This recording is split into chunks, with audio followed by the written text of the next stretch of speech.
أعوذ بالله من الشيطان الرجيم. بسم الله الرحمن الرحيم. الحمد لله رب العالمين، الصلاة والسلام على أشرف الأنبياء والمرسلين، خاتم النبيين أبي القاسم محمد وأهل بيته الطيبين الطاهرين المعصومين. أما بعد، السلام عليكم ورحمة الله وبركاته. Welcome to Shab-e-Jumah program. Inshallah, we'll start at 7:30 with Hadith Qissa and the recitation of Dua Kumail, followed by Majlis for the Eisal-e-Sawab of Marhuma Hajja Shabbari Begum Haidar and Haji Sayyid Murtaza Haidar. Please recite a Surah Fatiha for the Marhumin. And inshallah, I would request Brother Ahmad Virani to go ahead and start with the recitation of Hadith Qissa.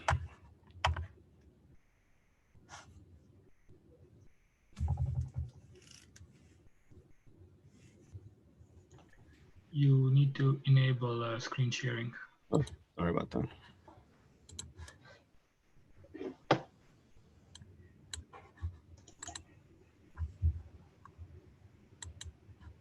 Go ahead.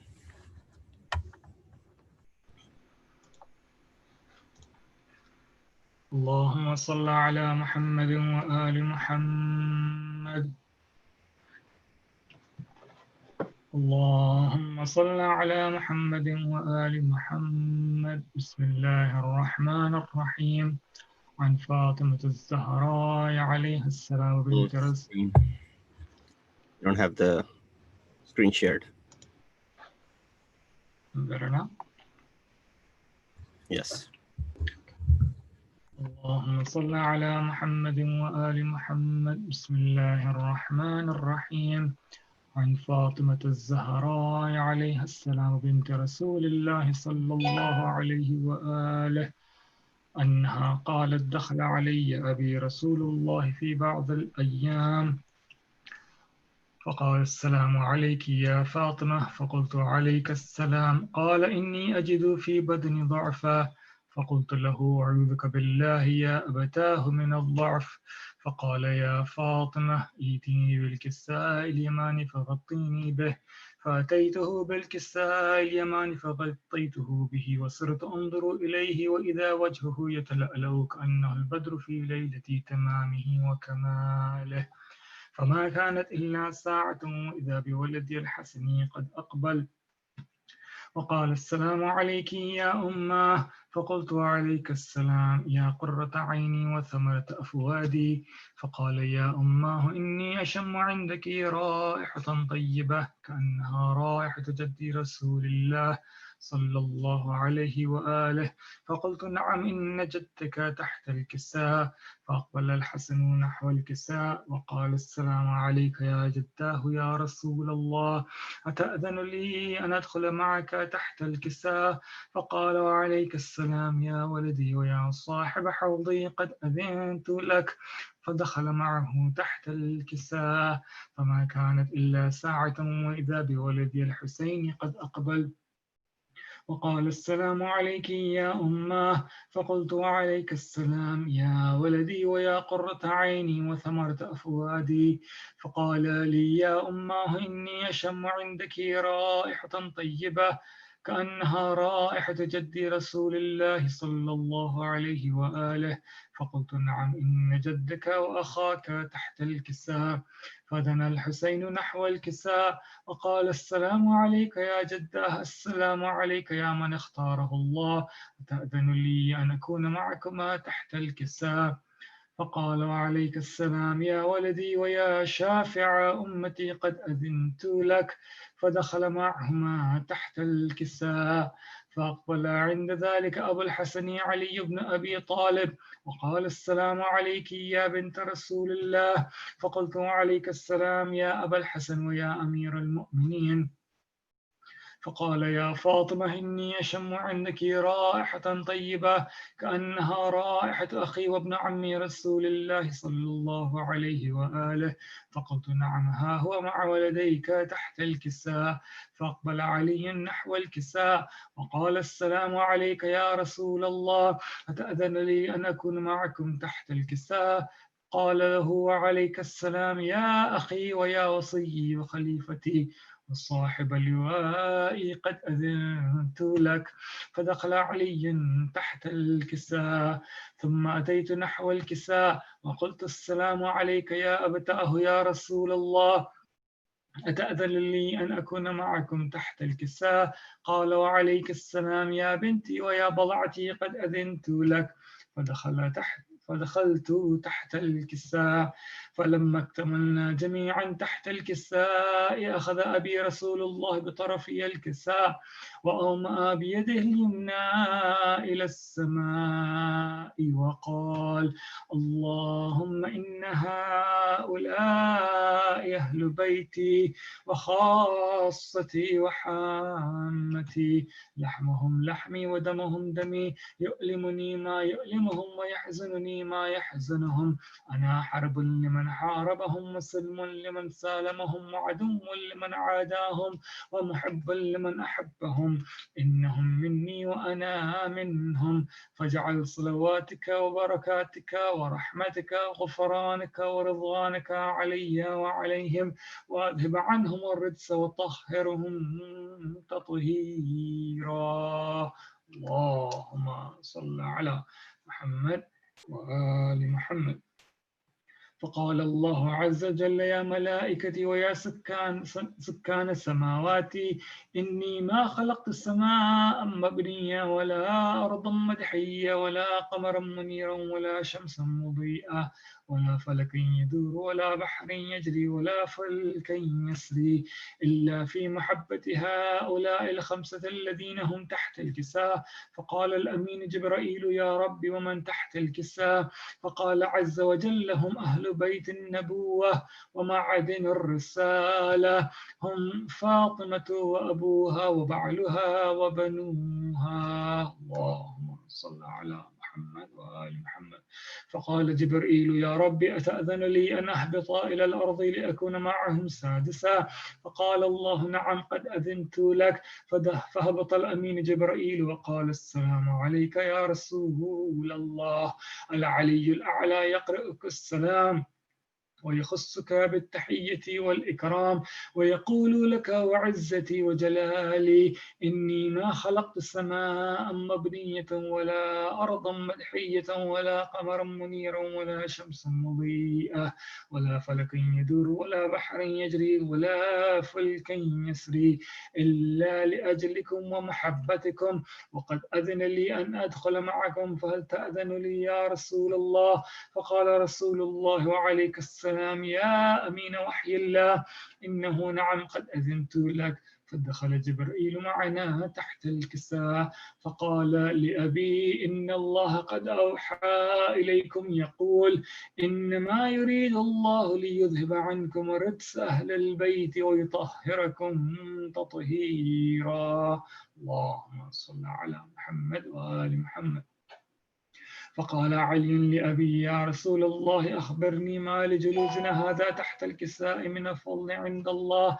فقال النبي صلى الله عليه وآله والذي بعثني بالحق نبيا واصطفاني بالرسالة نجيا ما ذكر خبرنا هذا في محفل من محافل أهل الأرض وفيه جمع من شيعتنا ومحبينا إلا ونزلت عليهم الرحمة وحفت بهم الملائكة واستغفرت لهم إلى أن يتفرقوا.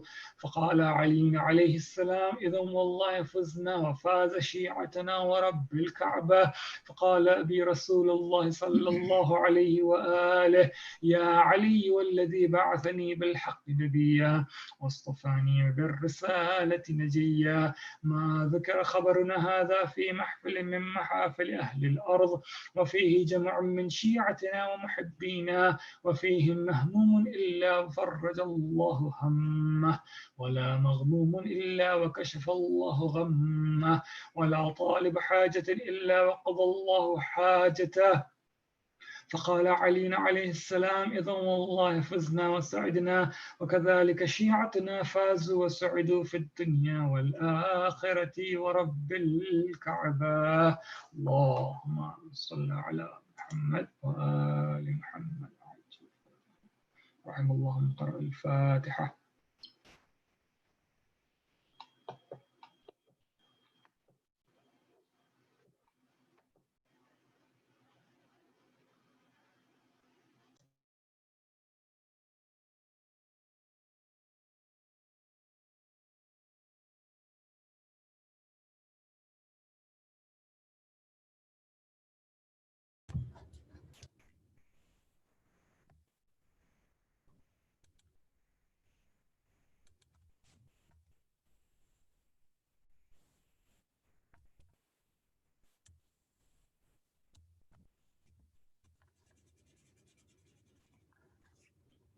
Go ahead. دعاكم مال.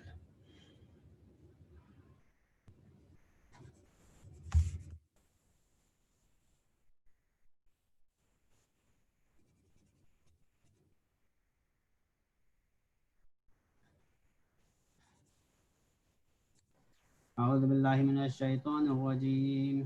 بسم الله الرحمن الرحيم. اللهم صل على محمد وآل محمد. اللهم صل على محمد وآل محمد. اللهم صل على محمد وآل محمد. اللهم إني أسألك برحمتك التي وسعت كل شيء وبقوتك التي قهرت بها كل شيء وخضع لها كل شيء وذل لها كل شيء وبجبروتك التي غلبت بها كل شيء وبعزتك التي لا يقوم لها شيء وبعظمتك التي ملأت كل شيء وبسلطانك الذي على كل شيء وبوجهك الباقي بعد فناء كل شيء وبأسمائك التي ملأت أركان كل شيء وبعلمك الذي أحاط بكل شيء وبنور وجهك الذي أضاء له كل شيء يا نور يا قدوس يا أول الأولين ويا آخر الآخرين. اللهم اغفر لي الذنوب التي تهتك العصام. اللهم اغفر لي الذنوب التي تنزل النقام. اللهم اغفر لي الذنوب التي تغير النعام. اللهم اغفر لي الذنوب التي تحبس الدعاء. اللهم اغفر لي الذنوب التي تقطع الرجاء. اللهم اغفر لي الذنوب التي تنزل البلاء. اللهم اغفر لي كل ذنب أذنبته وكل خطيئة أخطأتها. اللهم إني أتقرب إليك بذكرك وأستشفع بك إلى نفسك وأسألك بجودك أن تدنيني من قربك وأن توزعني شكرك وأن تلهمني ذكرك. اللهم إني أسألك سؤال خاضع متذلل خاشع أن تسامحني وترحمني وتجعلني بقسمك راضيا قانعا وفي جميع الأحوال متواضعا. اللهم وأسألك سؤال من اشتدت فاقته وأنزل بك عند الشدائد حاجته وعزم فيما عندك رغبته. اللهم عزم سلطانك وعلى مكانك وخفي مكرك وظهر أمرك وغلب قهرك وجرت قدرتك ولا يمكن الفرار من حكومتك. اللهم لا أجد لذنوبي غافرا ولا لقبائحي ساترا ولا لشيء من عملي القبيح بالحسن مبدلا غيرك. لا إله إلا أنت سبحانك وبحمدك ظلمت نفسي وتجرعت بجهلي وسكنت إلى قديم ذكرك لي ومنك علي. اللهم مولاي كم من قبيح سترته وكم من فادح من البلاء أقلته وكم من عثار وقيته وكم من مكروه دفعته وكم من ثناء جميل لست أهلا له نشرته. اللهم عزم بلائي وأفرط بي سوء حالي وقصرت بي أعمالي وقعدت بي أغلالي وحبسني عن نفعي بعد أملي وخدعني الدنيا بغرورها ونفسي بجنايتها ومطالي يا سيدي فأسألك بعزتك ألا يحجب عنك دعائي سوء عملي وفعالي ولا تفضحني بخفي ما اطلعت عليه من سري ولا تعاجلني بالعقوبة على ما عملته في خلواتي من سوء فعلي وإساءتي ودوام تفريطي وجهالتي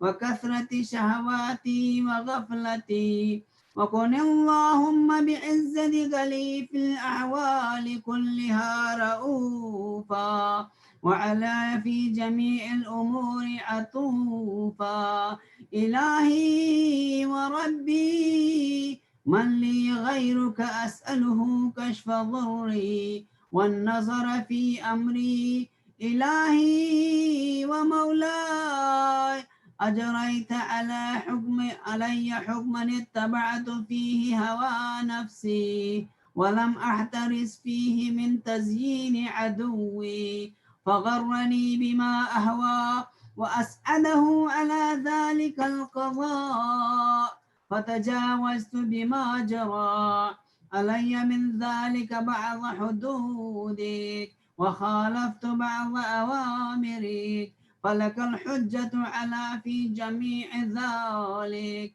ولا حجة لي فيما جرى علي فيه قضاؤك وألزمني حكمك وبلاؤك وقد أتيتك يا إلهي بعد تقصيري وإسرافي على نفسي معتذرا نادما منكسرا مستقيلا مستغفرا منيبا مقرا مذعنا معترفا لا أجد مفرا مما كان مني ولا مفزعا أتوجه إليه في أمري غير قبولك عذري وإدخالك إياي في سعة من رحمتك اللهم فاقبل عذري وارحم شدة ضري وفكني من شد وثاقي يا رب ارحم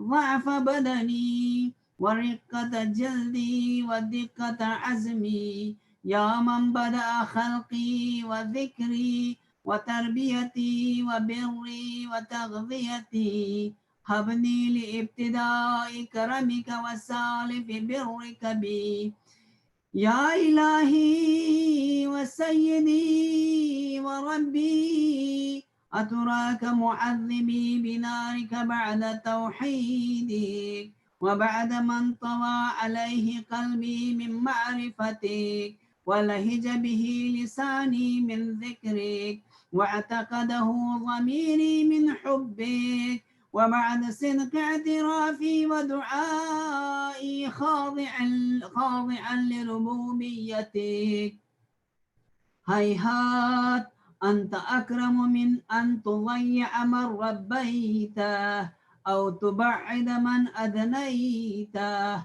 أو تشرد من آويته أو تسلم إلى البلاء من كفيته ورحمته وليت شعري يا سيدي وإلهي ومولاي أتسلط النار على وجوه خرت لعزمتك ساجدا وعلى ألسن نطقت بتوحيدك صادقا وبشكرك مادحا وعلى قلوب اعترفت بإلهيتك محققا وعلى الضمائر حوت من العلم بك حتى صارت خاشعة وعلى جوارح سعت إلى أوطان تعبدك طائعة وأشارت باستغفارك مذعنا ما هكذا الظن بك ولا أخبرنا بفضلك عنك يا كريم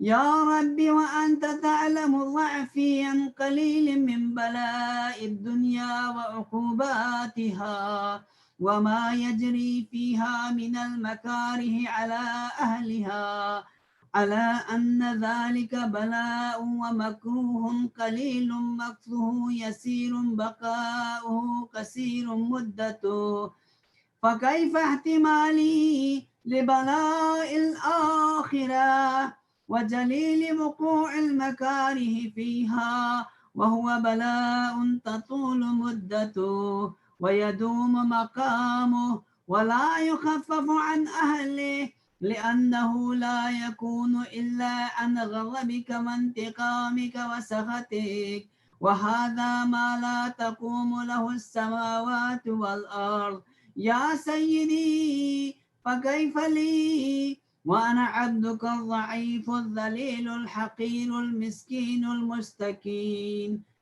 يا إلهي وربي وسيدي ومولاي لأي الأمور إليك أشكو ولما منها أضج وأبكي لأليم العذاب والشدة أم لطول البلاء ومدته فلئن صيرتني للعقوبات مع أعدائك وجمعت بيني وبين أهل بلائك وفرقت بيني وبين أحبائك وأوليائك فهبني يا إلهي وسيدي ومولاي وربي صبرت على عذابك فكيف أصبر على فراقك وهبني صبرت على حر نارك فكيف أصبر عن النظر إلى كرامتك أم كيف أسكن في النار ورجائي عفوك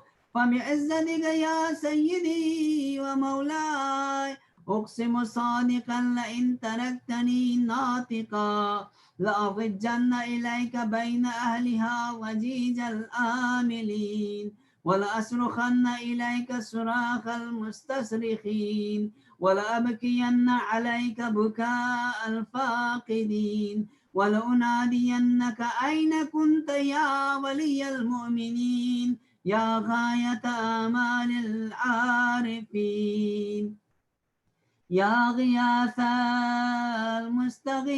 المستغيثين يا حبيب قلوب الصادقين ويا إله العالمين أفتراك سبحانك يا إلهي وبحمدك تسمع فيها صوت عبد مسلم سجن فيها بمخالفتي وذاق طعم عذابها بمعصيتي وحبس بين أدماغها بجرمه وجريرته وهو يضج إليك ضجيج مؤمل لرحمتك ويناديك بلسان أهل التوحيد ويتوسل إليك بربوبيتك يا مولاي فكيف يبقى في العذاب وهو يرجو ما سلف من حلمك أم كيف تؤلمه النار وهو يأمل فضلك ورحمتك أم كيف يحرقه لهيبها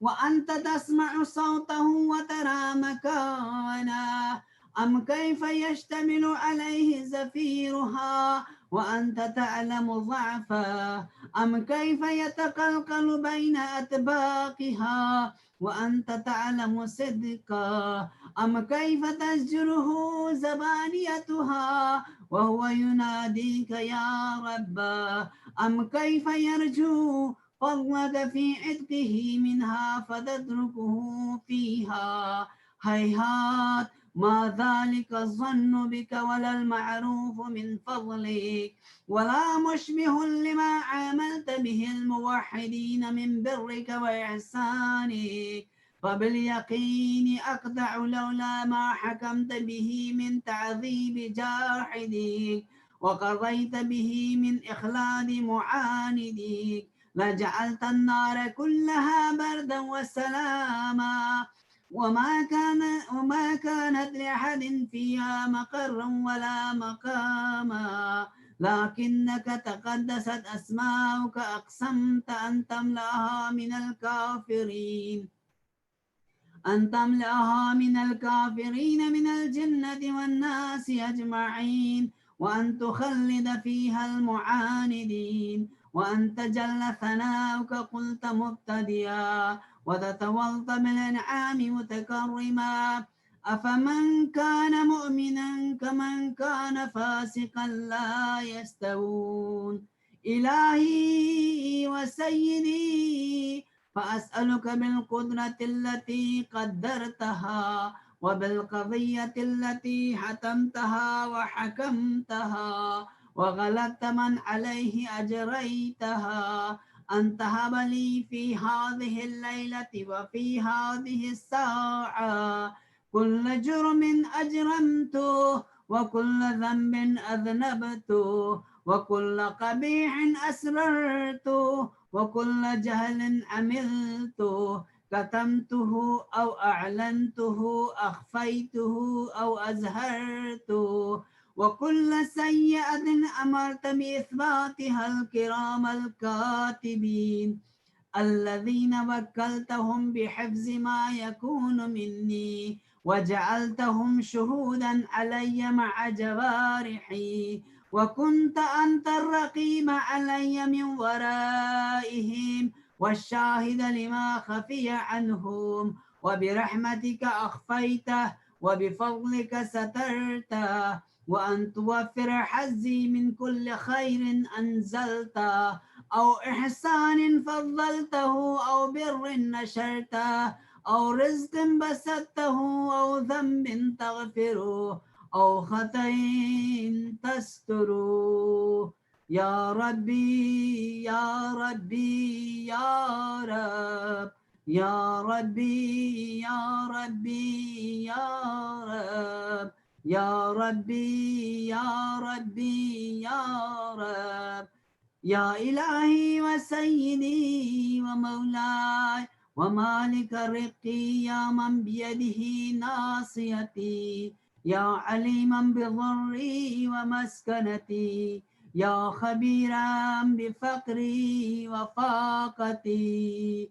يا ربي يا ربي يا رب يا ربي يا ربي يا رب يا ربي يا ربي يا رب أسألك بحقك وقدسك وأعظم صفاتك وأسمائك أن تجعل أوقاتي من الليل والنهار بذكرك معمورة وبخدمتك موصولة وأعمالي عندك مقبولة حتى تكون أعمالي وأورادي كلها وردا واحدا وحالي في خدمتك سرمدا يا سيدي يا من عليه معولي يا من إليه شكوت أحوالي يا ربي يا ربي يا رب يا ربي يا ربي يا رب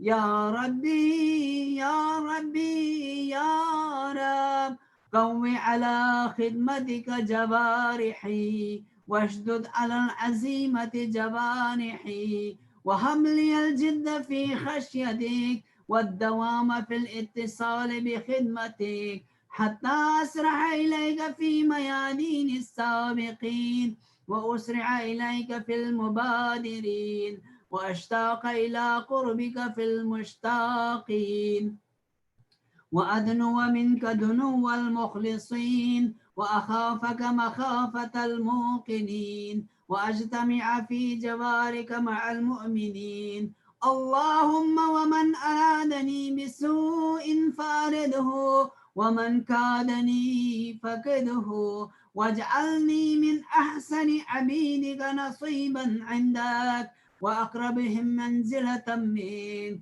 وأخصهم زلفة لديك فإنه لا ينال ذلك إلا بفضلك وجد لي بجودك واعطف علي بمجدك واحفظني برحمتك واجعل لساني بذكرك لهجا وقلبي بحبك متيما ومن علي بحسن إجابتك وأقلني عثرتي واغفر زلتي فإنك قضيت على عبادك بعبادتك وأمرتهم بدعائك وضمنت لهم الإجابة فإليك يا رب نسبت وجهي وإليك يا رب مددت يدي فبعزتك استجب لي دعائي وبلغني منايا ولا تقطع من فضلك رجائي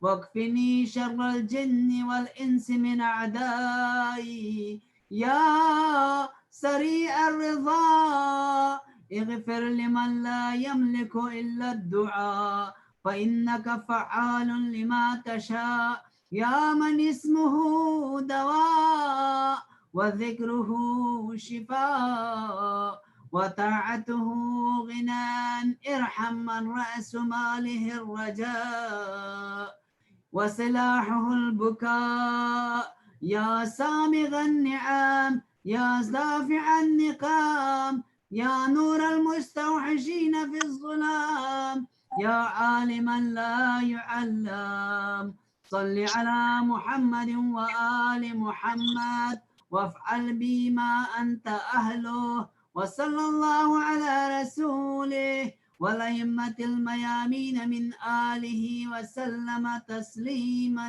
كثيرا اللهم صل على محمد وآل محمد.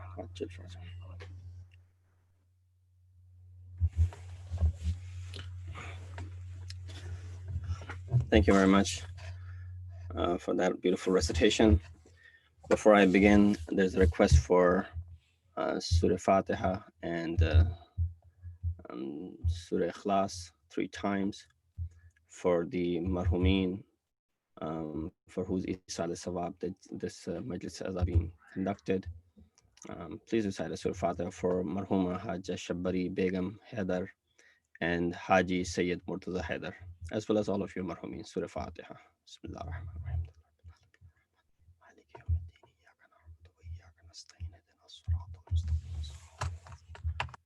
عليهم غير المغضوب عليهم ولا الضالين بسم الله الرحمن الرحيم الله صمد لم يلد ولم يولد ولم يكن له كفوا بسم الله الرحمن الرحيم لم يلد ولم يولد ولم يكن له كفوا بسم الله الرحمن الرحيم قل هو الله احد الله الصمد لم يلد ولم يولد ولم يكن له كفوا احد اللهم صل على محمد وعلى محمد.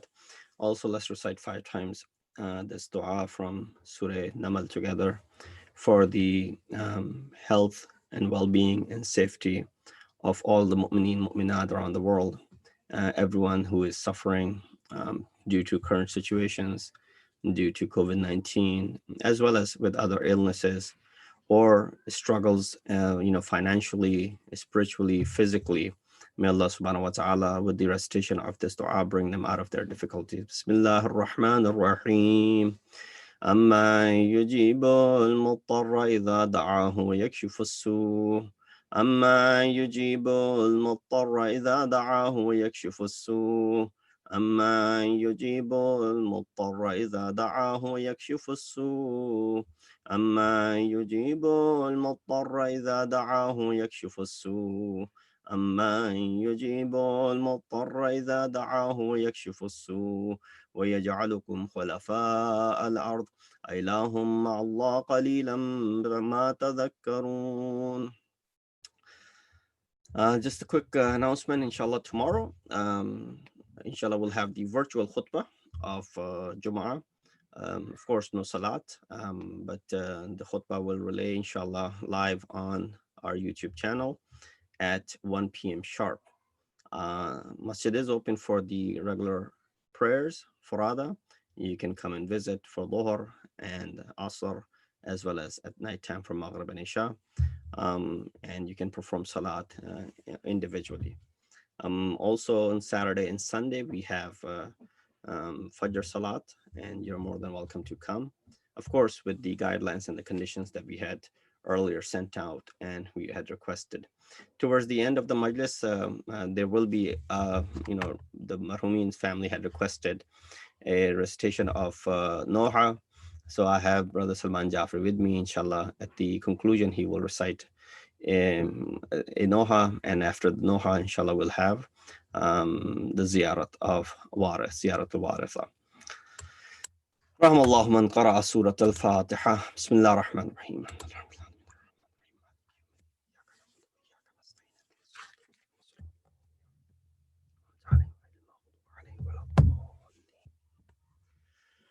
أعوذ بالله من الشيطان الرجيم. بسم الله الرحمن الرحيم.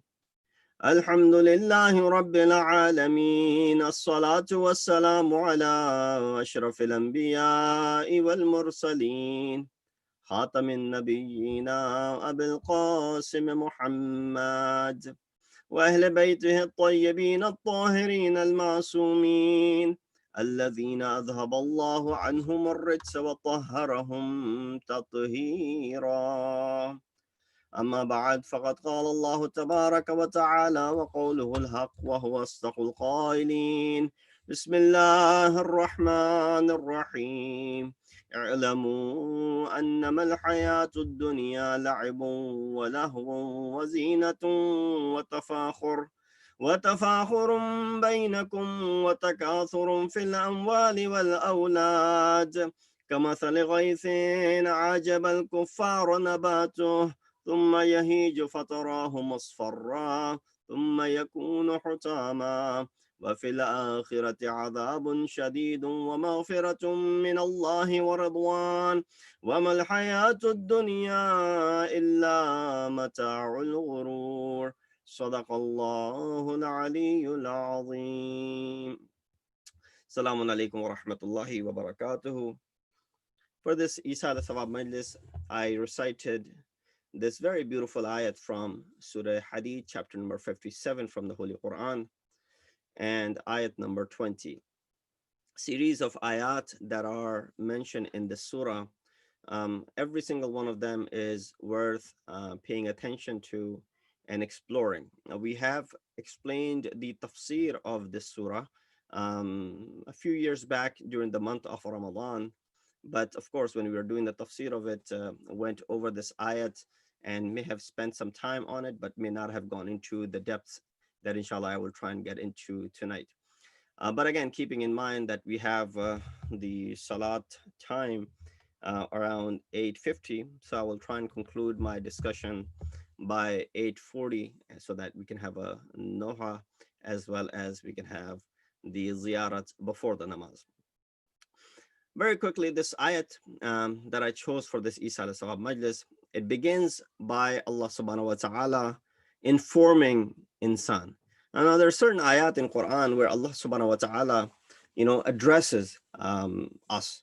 There are different ayat which are direct address. There are certain ayat which are addressed to the Holy Prophet, so that we are, of course, all of these ayat for us, and therefore are undertaken, and this is for us to ponder and contemplate for.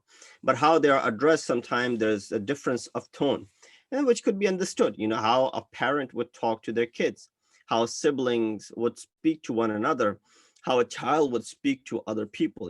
All of these are different ways of communicating. Now, all of these discussions could have mercy and love, could be seen through the discussion, through the talk. For example, when a father or a mother is speaking to their child, they may be speaking with love and mercy. But when they're speaking, when something has gone wrong or someone has made a mistake, their tone may be different, for example. Of course, harsh for a moment, but it's still having, intense love in their hearts for their kids. But so in order to give them a lesson, the tone may be different as opposed to when it was when child had achieved something. So you can't imagine, or you can't expect them to have the same tone every time they're speaking, especially when there are certain events that have unfolded in front of them. So this is where we find that Quran also speaks to us in different tones. Sometimes you can tell by the tone of the ayat of Quran that, it is with much appreciation that Allah subhanahu wa ta'ala is asking us to do something. Not that Allah is in need of anything. Na'udhu billah. No, he's ghaniyun hamid. He does not need anything. But it's still, when he asks us to do certain things, it is only, again, we know the philosophy of it, that is for our own good. But even then, when he's giving us the incentives. That tells you that that is one method of Allah subhanahu wa ta'ala to get us to do something, when he gives us incentives. Whenever you find in the ayat of Quran, there's an incentive of, the paradise, for example, or the houses that you'll be given in the paradise, for example. Riwayat and du'as are also filled with these incentives that are given to mankind, so that if they do a good action, if they perform an action which is worthy of appreciation, then Allah accepts it and he appreciates it, and he right away tells you, openly in his words. So when he demands something which may be a difficult task for you, there's this muqaddimah that is done beforehand, so that it makes that performance of that task easy for you. So there are different tones that could be found in Quran. This is again a study of the words of Quran that different scholars have spent their entire lives thinking about it, taking out these words of Quran. There's a book which is about the tahqiq of the alfaz of Quran. Person went and he wrote a book on 12, 13 volumes, which is just based on the tahqiq and the research on the words that have appeared in Quran. I have that book in my library, which goes over every word that is used in Quran. And then he explains the meaning of that word. Could it be used? How it could it be used differently, and what different methods or tones that could be addressed from. So, using various sources. This is where we understand that when this ayat is being explained, we find, and I'll let you decide that what kind of feeling that you get when you hear an ayat like this. Is it giving you hope, umeed? Is it an ayat which instills fear in you? When an ayat is recited, either it'll bring what? It'll bring shivers to you. Or when the ayat is recited, it gives you good feeling that, there's hope and the love and the mercy. Or there could be, wrath of Allah, which is promised at the end of it, which may trigger what? Fear inside of you. So you figure out what is the tone of this ayat. Allah says, no, i'lamu, all of you know this, that the life, inna annama al-hayatu dunya la'ibun wa lahvun, that indeed the life of this world is mere diversion and play. Know, all of you, that this worldly life is merely diversion and play. Wazinatun wa tafakhur, it is glamour and mutual vainglory among you. Wa tafakhurun bainakum wa takathurun fil amwal, it is rivalry for wealth and children. So you look at it. Allah subhanahu wa ta'ala says, let it be known, make sure that you know this fact, that this worldly life is merely diversion, play, glamour, mutual vainglory, and rivalry for wealth and children. What do you get out of this ayat? It's still, you say, well, bittersweet feeling, can't really decide as to which way this is headed. Now, I can tell that when Allah subhanahu wa ta'ala is telling us something like, now you picture yourself. You're speaking to your kids, someone who is your subordinate. That's how you speak to someone who's your subordinate, for example, when you want to give them a lesson. You would say, well, this world is just diversion and play. It is vainglory. It is rivalry. It is glamour. It is only there to deceive you. It's only going to be for a few days. When you hear these, that means there's love in it because you care for the person. You're telling them something which they may be heedless of. And in this case, Allah subhanahu wa ta'ala, who is all knowledgeable, he's imparting this knowledge upon us. And then he gives example. He says the example of this worldly life is like that rain. Now, rain, how is it that Allah subhanahu wa ta'ala is going to give an example of this world with the phenomena which is within this world? So rain is, for example, happens for us. It's something which is a phenomena which all of us are aware of. Nobody's surprised when they see it's raining. Yeah, people who live in desert may be surprised when it rains because it's rarely rains over there. So that may be a matter of surprise for them. But for us, it's a normal thing. Every other day it rains. So therefore, sometimes we take it for granted. But the areas where it rarely rains, those people really get to enjoy it. So he says the example of this worldly life is like a rain. How? He says, rain whose growth impresses the farmer. Look at the connection that Allah is trying to develop. This is when you give set an example, you give a parable so that a person can completely comprehend. I said these words, that worldly life is merely play and diversion and glamour and glory and rivalry. You say, yes, the tone of Quran, the tone which is telling us this is bad, this is bad, this is bad, this is no good. At one point, there's tamthil, there's example which is being given. When you look at it through example, then it sort of settles down, and then you're able to relate it. So examples are very important in order to prove a point. And Allah subhanahu wa ta'ala does that in Quran on numerous occasions. So after explaining all of that, he says the example of this worldly life is like a rain whose growth impresses the farmer. How does that impress the farmer? So if you know any farmers, you know when it rains, it's really going to be good for them. And I'll explain how Allah subhanahu wa ta'ala uses a word which is a beneficial rain as opposed to rain which could be devastating sometime. That is also a diqqat which is taking place in this ayat of Quran. Again, it's the kalam of Hakim. Therefore, every word is used appropriately. There are multiple words that are used for rain. Allah did not use the regular word for rain, matar, and I'll explain it later on, but he used a different word, ghayth. Ghayth refers to rain which is beneficial, always beneficial. Ghayth, nuzulul ghayth, as one of the times when your dua is accepted, is when the rahmat of Allah subhanahu wa ta'ala is being sent down. So how does it impress the farmer? You know, farmer receives the rain. Rain could be beneficial for their, you know, they have irrigation system now. They bring the water from other sources. But back in the day, people and farmers, and still today, a lot of places in the world, they rely merely on rain. If it rains, you know, their growth will be good. If it doesn't rain, if there's a drought, then of course they will not be able to grow any produce. So therefore, this is, their livelihood relies on that. They won't be able to produce anything. They won't be able to sell anything. People will not be able to buy anything to consume. In turn, a lot of people will be suffering. So that's how important this rain becomes. So Allah gives the example. He says, it's like a rain, which impresses the farmer. Then it withers and you see it turn yellow. So when it rains, what happens? For time being, it provides comfort and solace.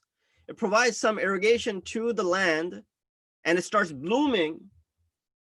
But after a while, what happens when the rain is no longer there? When the water is no longer there? When it becomes dry, what happens then?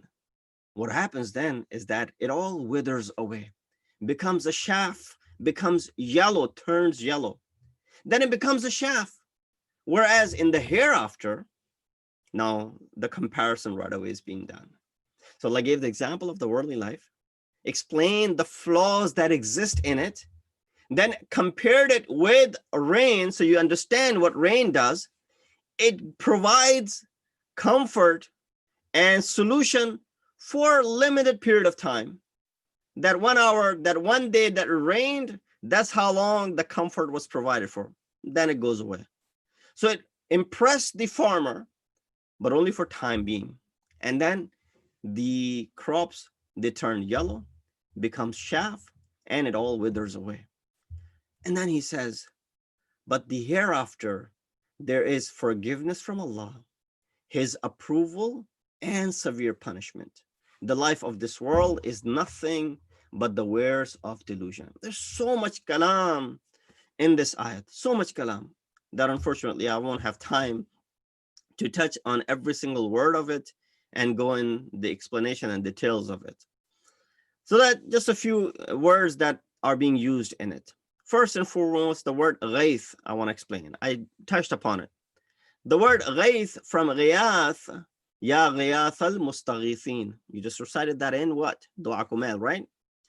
The word ghiyath is in the meaning of beneficial rain. The rain which is always going to be what? Beneficial. So, well, there's a rain which is not beneficial. Well, could be. Sometime it could bring, flood and could disturb things, could destroy things, and there could be destruction entailed with it. Now, of course, if you took ihtiyat and precautions, then you may be able to avoid. But whenever it's ghayth, it's always going to be beneficial. So the word matar, which is again another word for rain, which is used in Quran at another place, could be harmful sometimes.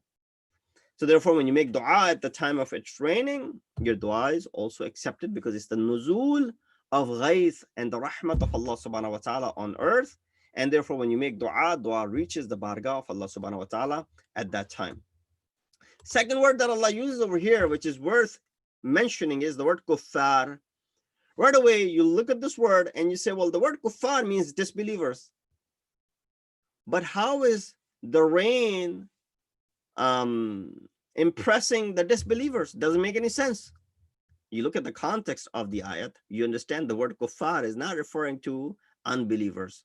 It's not referring to those who disbelieve in Allah. It's not referring to those who have denied the existence of Allah. It's not referring to those who associate partners with Allah. It's not referring to those who do not consider Prophet to be the messenger of Allah. No, those aren't the kuffar that are being mentioned here. The word kuffar in this verse is not in the meaning of unbelievers. Rather, it is referring toward the farmers.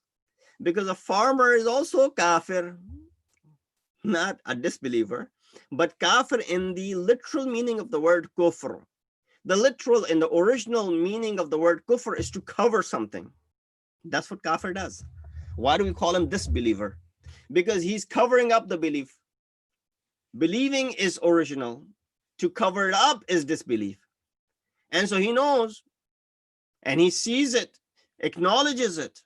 You know, those kuffar, there's so many ayat in Quran, who created this universe. They may be worshiping these idols made of their own hands, wood and clay and whatnot. But when you ask them, who created this world? This idol of yours? No, Allah created. But they'll go ahead and bow in front of those idols.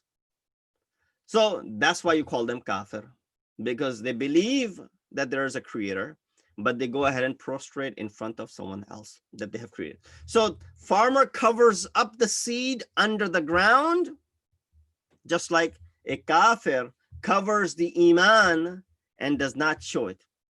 So therefore, they're similar in this reference. And the original meaning of the word kufr is to hide, is to cover, and thus the farmer is referred to as kafir over here, not disbeliever, rather someone who covers up the, for example, the grains and the seeds under the ground. The jumla that annama al-hayat ad-dunya la'ibun wa lahwun has appeared on other occasions in Quran as well. In fact, 4 different places this ayat has appeared in the similar fashion.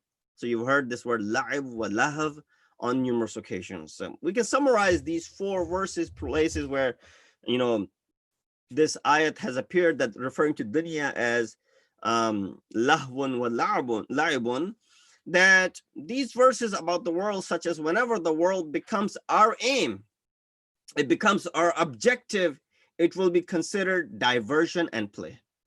Yes. Whenever we long for this world, or whenever we consider it to be our objective and we run after it, it becomes what? It becomes diversion and play. And whenever it is used as a mean or prelude for the hereafter, then it is praised. See, the same thing, same object could either be praised or condemned. And you find that commonly in the kalam of Ma'asumin alayhi as well. So much kalam from Amir al-Mu'mineen in this reference when he's condemning the world. I'll quote 1 or 2 ahadith from him if I have time. And he's praising the world as well. Oh Mawla, how can you go ahead and condemn and praise at the same time? He said it's condemn when you make it your objective and your aim. That is it. This is the world that I have to achieve and there is no hereafter. While we see every single day that there is a chance that we will leave this world, and people are leaving this world every single day, and there will be a hereafter, and those people are not returning back to this world again. So they're going somewhere. That somewhere is the real abode. It is the eternal abode, as is this Eisal-e-Sawab Majlis for those marhumin who are no longer with us. So it serves a lesson for the family that we should start preparing for ourselves as well. Today we're sitting here commemorating their, wafat by having this Eisal-e-Sawab Majlis, remembering them with Fatiha, remembering them in good words, praying for them, for their, elevated status in the hereafter, so that Allah forgives, their sins, while we should be contemplating at the same time upon ourselves as well. They have gone, and this is the path we also must undertake. So here it is understood that when it is used, this dunya is used as a prelude for the hereafter, right away it is something which is praised and which is actually appreciated. And those who are, fourth Imam Zainul Abidin alayhi wassalam, mentions it in many of his du'as, that, there are people who benefit a great deal. This is, a true victory for them. And that is another discussion, inshallah, at another time. So therefore, the same world could be means of forgiveness, could be seeking pleasure of Allah subhanahu wa ta'ala. And for others, it could be means of getting closer and closer to the torment of Allah subhanahu wa ta'ala. How many examples can you think of right now? Right away, you start putting good and bad, good and evil. And I'm not even speaking from the reference of deen and religion and Islam in particular. Without even the religion, you can pinpoint, you can look at people, their actions, and you can say, well, that was a good man. That was a good woman. That was a good soul. That was a pure soul. So many people who may not have walked on the path of Islam, and their ajr belongs to Allah subhanahu wa ta'ala. We can't go ahead and say, well, because they didn't believe in Islam, for example, and they're bound to now, for example, hell. No, we can't say that. Allah promises in Quran, even in reference to the Christians and the Ahlul Kitab, that minhum ummatun muqtasida. Surah Ma'idah, ayat number 66, talks about it, that amongst them there are moderate people. So you can't say, well, all Ahlul Kitab are bound to this place. No, there are good people amongst them. So when that promise is being given, we can't label everyone with the same paint. We can't paint everyone with the same brush. With that said, so many people that you see in the world, right away, those who, attain some sort of fame and they're now in the spotlight, and then they leave this world.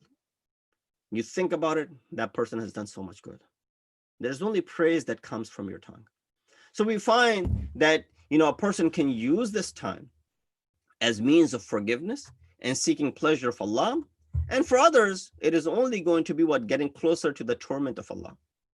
Go back to the time of, for example, Sayyid al-Shuhada, Imam Hussein alayhi wassalam, that within this battle of Karbala, within this, event of Karbala, this atrocity, this calamity which fell upon the household of the Holy Prophet, so many characters are in front of you. There were people who were trying to, get closer to the torment of Allah subhanahu wa ta'ala. And then there were people who were using this as means of forgiveness and seeking pleasure of Allah subhanahu wa ta'ala. Those who were doing tawbah, those who were finding this battle to be a what? To be a life changer for them. Morning they woke up on the other side of the camp, and by the evening they were on this side of the camp. And so they had absolutely changed their, destination. So this verse points out different stages of man's life: childhood, youth, adolescence, and old age. It explains that in every stage of our life, we can be occupied with this world. For example, during childhood and youth years with fun and games. In adolescent years, one is occupied with self-beautification and adornment. During the middle age, one is occupied with pride and glamour. And then towards the end, with this vainglory and the rivalry that, what I have and what I don't have as compared to someone else. There are certain messages that we can derive from these ayats, or this particular ayat for that reason. We find that the beauties of the world are only temporary. How? Because this world is temporary. You can't bring eternity or eternal or permanent out of a temporary thing. So this world is temporary. Things will disappear quickly, as it happens all the time. That's why Allah used the word zinat, zinatun, and then He says tarahul musfarra, that it is zinat one moment, and then it turns yellow and a shaft the next moment. What happened? It's said to be so beautiful, blooming with glory, and then the next moment you see what? It's all withered away. So that's the reality of it. It says multiplicity in children and wealth is only virtuous when it doesn't lead us to the torment of hell. Children that are given proper tarbiyat is desired. That's why in end of Surah Furqan, chapter 25, Ibadur Rahman are asking Allah subhanahu wa ta'ala to give them dhurriyatan, that dhurriyat, with that those children who are salih. Because everyone demands children. Everyone wants children. But Ibadur Rahman, the elite, closest, worshippers of Allah subhanahu wa ta'ala, are the ones who ask only for, the children who are what? Who are salihin. They just don't want any children. They want children who are salih. So through your own character, through your own amal, and through the proper tarbiyat, you can make them to. But of course, dua is always going to be shamil hal. You make dua and you perform your duty. Combination of the two brings about the best of the results. The world is a diversion only for a few. For a moment, it is a stage of reaching perfection and attaining the forgiveness and the pleasure of Allah subhanahu wa ta'ala. That's the reality of this world. So therefore, mu'min perceives it differently and ghayr mu'min sees it differently. So our eyes should see it from the eye lens of a mu'min, because alhamdulillah, we are believers. Severe punishment is repercussion of our own actions, but forgiveness and the grace from Allah subhanahu wa ta'ala is, due to His own grace. See, Allah subhanahu wa ta'ala does not have to go ahead and accept, does not have to provide this forgiveness, does not have to be nice to us. So that is all the grace of Allah subhanahu wa ta'ala. But the repercussion is usually, it is all because of our own actions. Things that we have done, we are actually seeing the embodiment of our actions. You've always heard this example that one person, or it's actually an ayat of Quran in Surah Hujurat, that whoever does the ghiba of his, someone, and it is as if they are eating the flesh and the blood of their dead and deceased brother. That's just the embodiment of the action. That means what? Nobody eats flesh of another human being. Well, I'm sure people do, but us as Muslims, we already, that's why Allah gave an example, that's something which you will abhor it. A normal human being does not eat another human being, no matter how tough the situation may be. So with that said, you abhor it. You can't even think about it. And then to the deceased, the example which is given. So this is the embodiment of the action, that the moment you commit ghibat, you have actually done that. But if you were to ask to go ahead and eat, there's a dead person, go ahead and eat the flesh and the blood of that dead person, you'd abhor it. You say you didn't abhor it when you were doing it while doing the ghibat, because they're both equal. In other words, Allah is saying this ghibat and this eating of the flesh are the same things, but in different places. It's the embodiment of your actions. It's the true result of what you have done, true repercussion of what you have done. So Prophet had given the example when a lady came, during the month of Ramadan, Prophet said, go ahead and break your fast, or go ahead and eat something. She said, I'm fasting. Prophet said, no, you just said ghibat. And you want me to show you? And Prophet then displayed it for her. With mu'jizah, she could see that the flesh and the blood. So it's abhorrence. And that's why such example is given. Insan must balance a life between fear and hope. So there's adabun shadid that this ayat is promising, and maghfiratum min Allahi wa ridwan, and there's forgiveness from Allah subhanahu wa ta'ala and His pleasure. You should be able to also balance your life between fear and hope in the mercy of Allah subhanahu wa ta'ala. In education and training, three things are essential.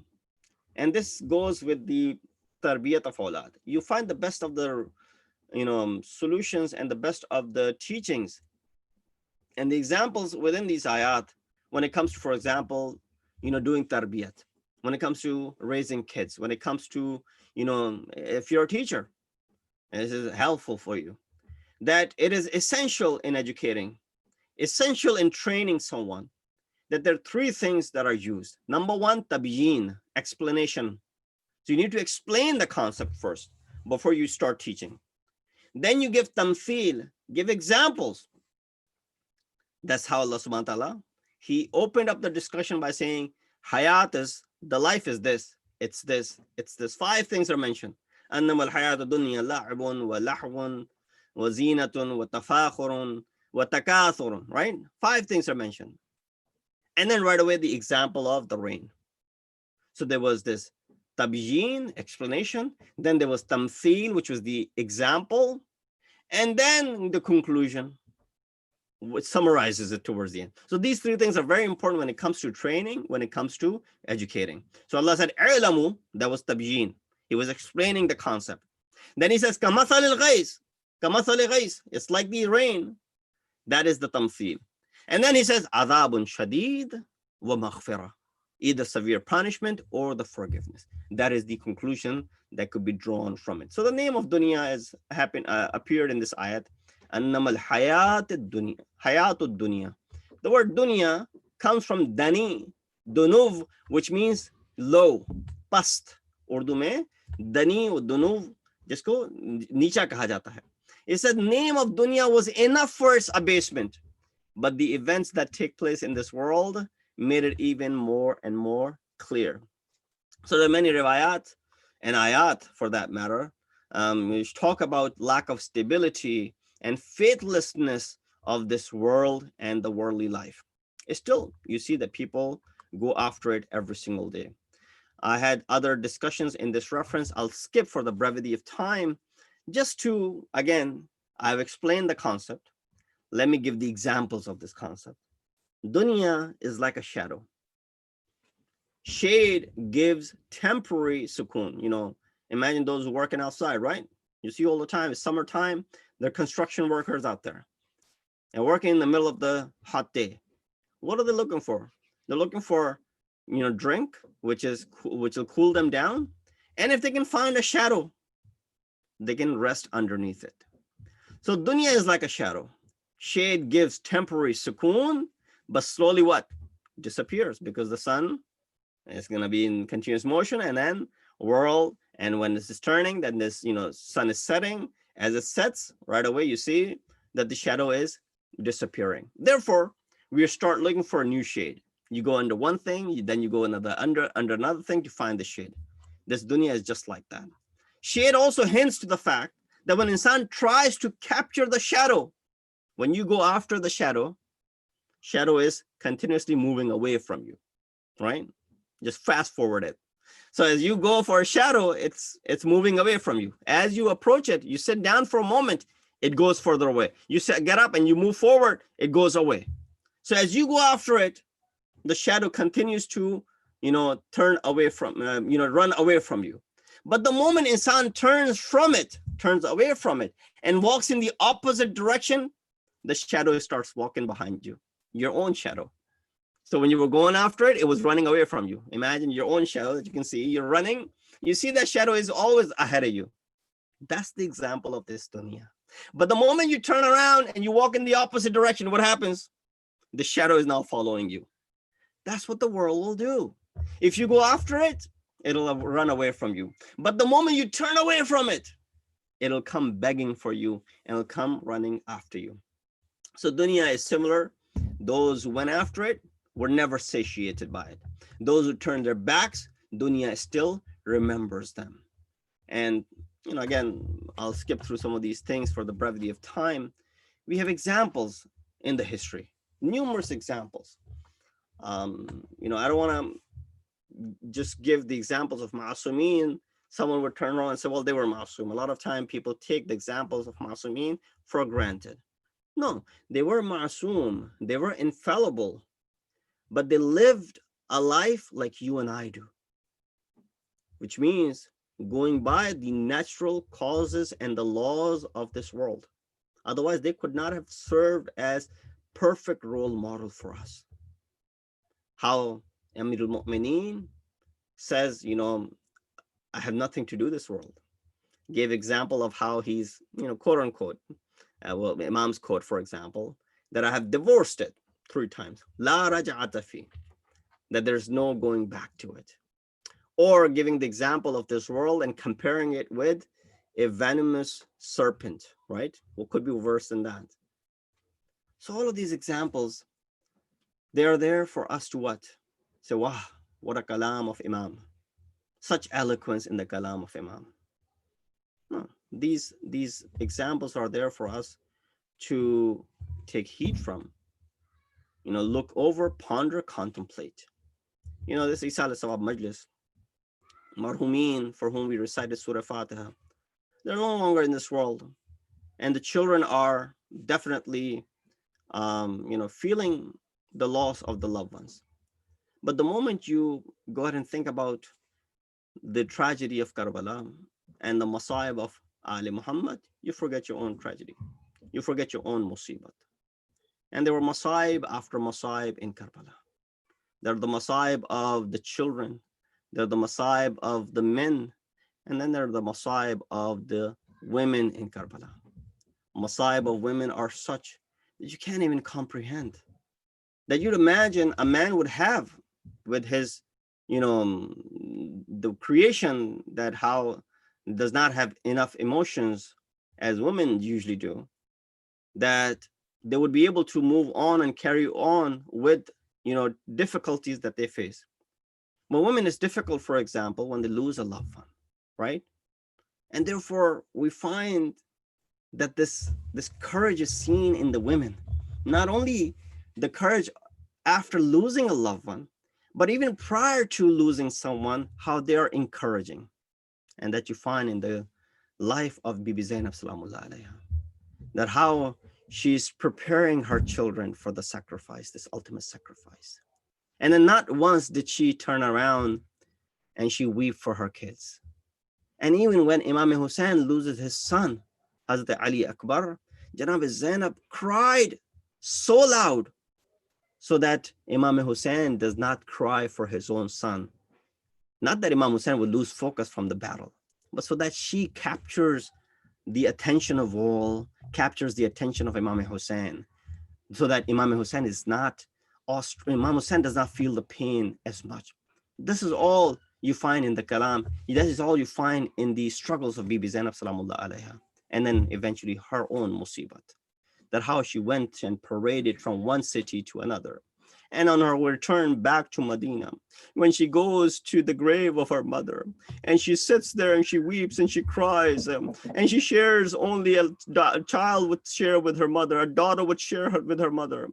And she would say that, oh, my mother, that the places that I visited where they had taken my child away from me, and they had hit me with the Staziana and their bruises on my body. And Janab's Fatima Zahra would say, oh, my daughter, Zainab, I was with you all along. And I saw every time you were struck, and I was covering up for your wounds. Go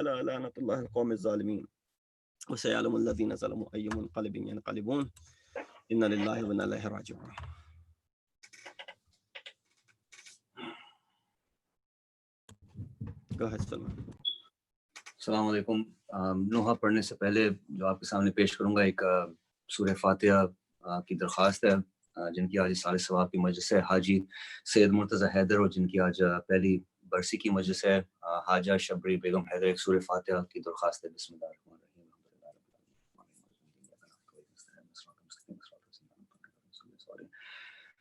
ये नोहा फरमाइश पे आपके सामने पेश कर रहा हूँ। इसमें मैंने सुना था कि जिनकी आज बरसी की मजलिस है, ये उनका एक पसंदीदा नोहा था। दुआ करता हूँ कि उनकी रूह को ये पहुँच जाए और ये नोहा कबूल हो। तो इसके साथ ही मैं आपके सामने नोहा पेश करता हूँ।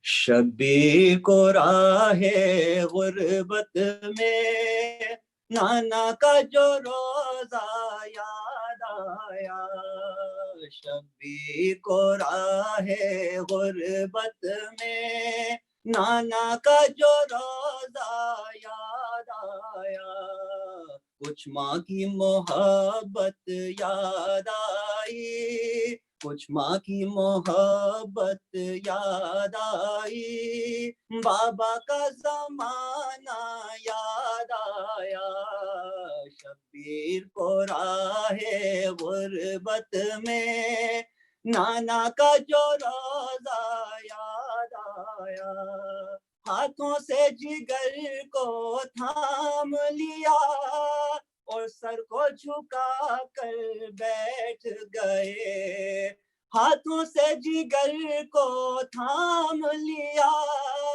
اور سر کو جھکا کر بیٹھ گئے، جب اپنی مریضہ بیٹی کا، جب اپنی مریضہ بیٹی کا اترا ہوا چہرہ یاد آیا، شبیر کو راہ غربت میں نانا کا جو روزہ یاد آیا، جب کرب و بلا کے بعد کبھی زینب کو نظر آیا پانی، جب کرب و بلا کے بعد کبھی زینب کو نظر آیا پانی، بچوں کا تڑپنا یاد آیا، بچوں کا تڑپنا یاد آیا،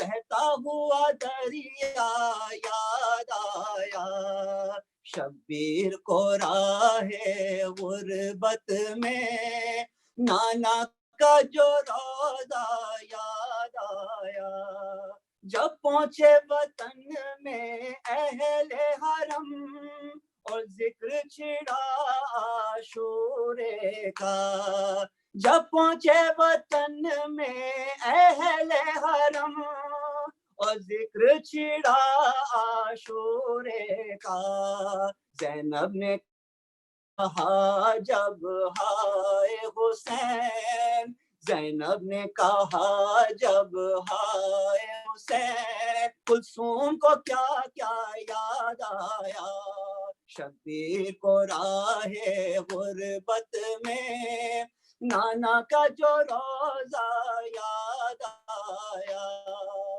ہی جس کو رہائی کی خواہش وہ شام میں اب بھی قیدی ہے، ہی جس کو رہائی کی خواہش وہ شام میں اب بھی قیدی ہے، ہر شام یہی وہ کہتی تھی، ہر شام یہی وہ کہتی تھی، پھر آج مدینہ یاد آیا، شبیر کو راہ غربت میں نانا کا جو روزہ یاد آیا،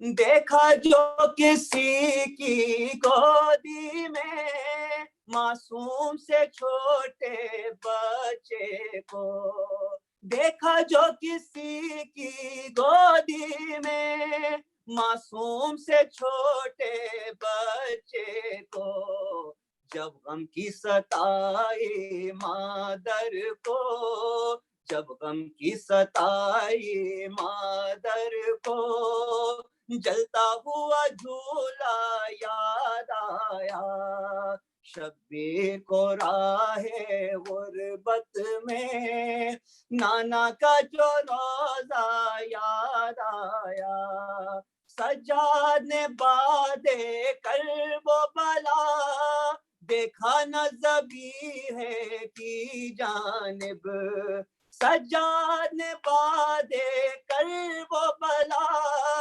دیکھا نہ ذبیح کی جانب، جب تشنہ لبی کا ذکر چلا، جب تشنہ لبی کا ذکر چلا، بیمار کو پاپا یاد آیا، शब्बीर को राहे गुर्बत में, है शब्बीर को राहे गुर्बत में, नाना का जो रोजा याद आया, कुछ माँ की मोहब्बत याद आई, कुछ माँ की मोहब्बत याद आई, बाबा का जमाना याद आया, शब्बीर को राहे गुर्बत में, नाना का जो रोजा याद आया.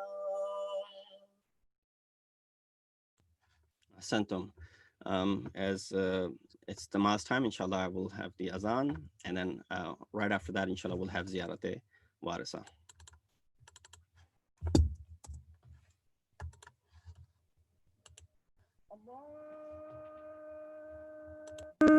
Allahu Akbar,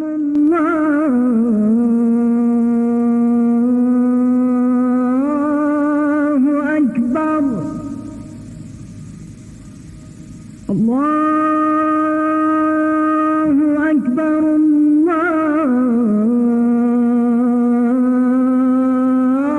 Allahu Akbar. Ashhadu an la ilaha illa Allah.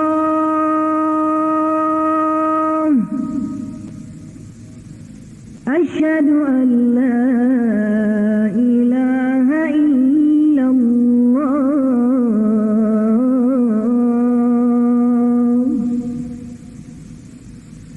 Ashhadu anna Muhammadan Rasulullah.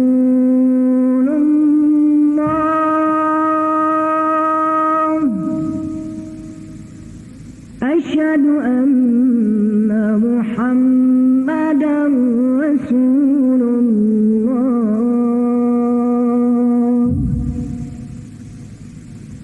Ashhadu anna Aliyan waliyullah.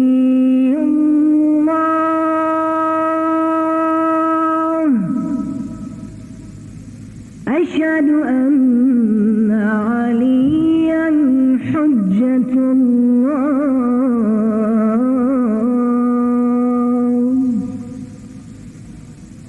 Hayya 'ala as-salah.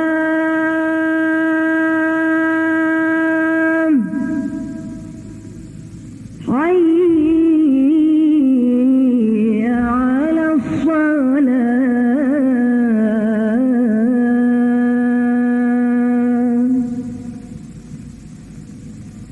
Hayya 'ala al-falah.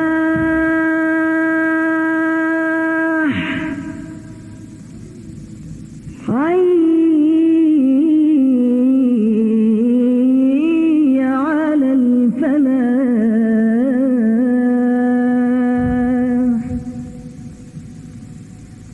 Hayya 'ala khairil 'amal. Hayya 'ala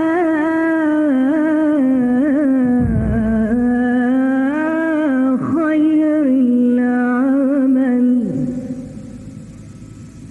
Allahu Akbar, Allahu Akbar. La ilaha illallah. La ilaha illallah.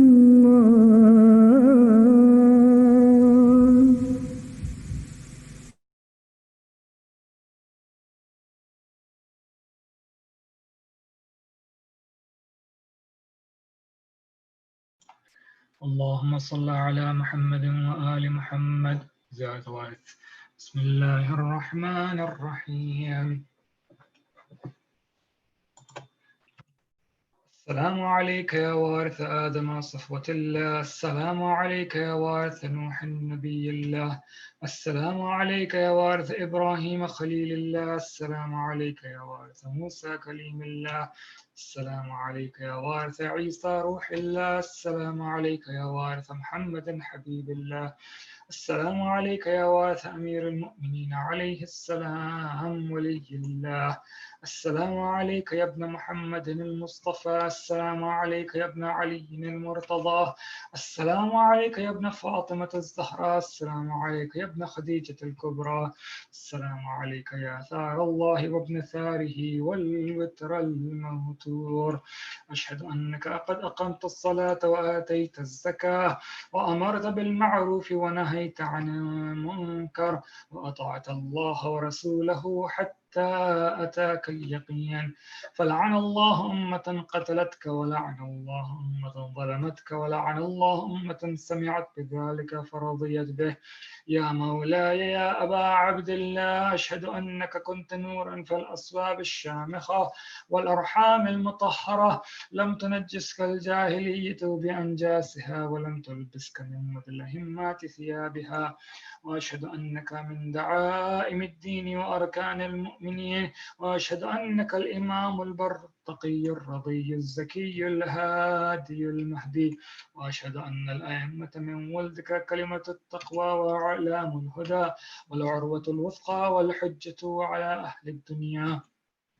وأشهد الله وملائكته وأنبياءه ورسله أني بكم مؤمن وبإيابكم موقن بشرائع ديني وخواتيم عملي وقلبي لقلبكم سلم وأمري لأمركم متبع. صلوات الله عليكم وعلى أرواحكم وعلى أجسادكم وعلى أجسامكم وعلى شاهدكم وعلى غائبكم وعلى ظاهركم وعلى باطنكم.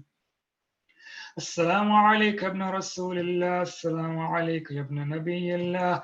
السلام عليك يا ابن أمير المؤمنين. السلام عليك يا ابن الحسين الشهيد. السلام عليك أيها الشهيد. السلام عليك أيها المظلوم وابن المظلوم. لعن الله أمة قتلتك ولعن الله أمة ظلمتك ولعن الله أمة سمعت بذلك فرضيت به.